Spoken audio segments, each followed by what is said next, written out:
A new state rule takes effect in less than 3 weeks. Hemp businesses say it could force them to close their doors. It's a move that bans smokable hemp flower starting at the end of the month. Our Juliana Jackson spoke with the owner of Treehouse Dispensary in Waco and Temple. She has more on the new rule. Cal and Salganick opened Treehouse Dispensary to fill a need for customers.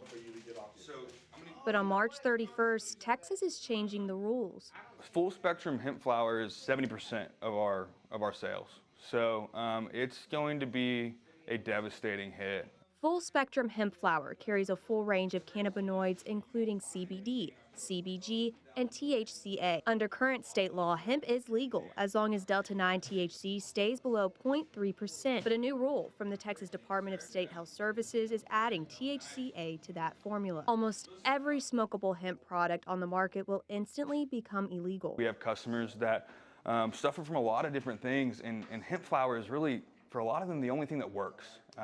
So it's, you know, not only am I concerned about my business, but also my customers too. Salganick says he supports parts of the new regulations, from child-proof packaging, full panel lab testing, and a hard 21 and up sales requirement, but says they weren't given a grace period to adjust. I've been given these rules as a March 31st effective date, and a lot of these rules, packaging, things like that, we don't have time, you know, to comply. Salganick says the billion-dollar hemp industry is being set up to fail. I believe personally a lot of people are, instead of getting their flower from us, they're going to go to the black market, right? And these are products that aren't tested.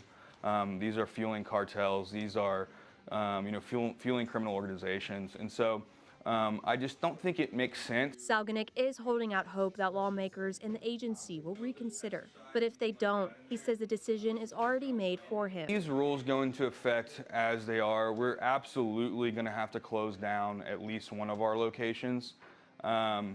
I hope to be able to keep the rest open, but at the same time, you know, that's a real risk. Juliana Jackson, 6 News. This rule is separate from the state's ban on THC vapes, which has been in effect since last September.